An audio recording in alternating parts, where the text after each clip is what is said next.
Дами и господа, внимание! За закона на Самоков, Саши Патрона, за неговата кралица Бони и принц Краси, само за тях. Авела Каягили, за най-големия, за Саши Патрона. Хайде, брат ми Саши, Пабардан, о Самоков и Яша. Аудеса, душмаен мударец. Яша, Саши Патрона от Самоков. О Саши Патрона, си боса на България.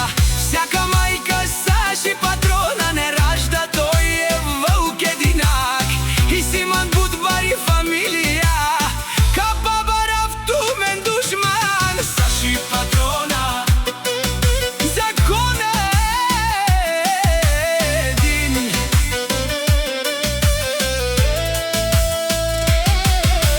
Качва се високо, там където въздухът не стига.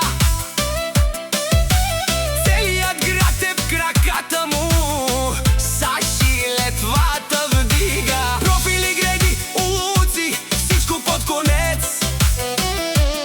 На всеки покрив Самоков, той е архитект и отец. Не търси други майстори, не си губи времето.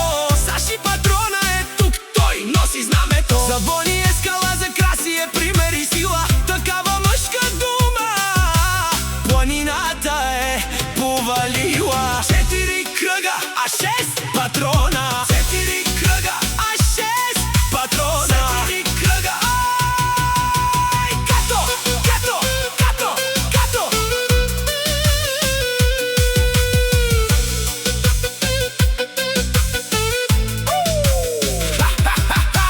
Катото захапва пътя, Саши прави всеки хит.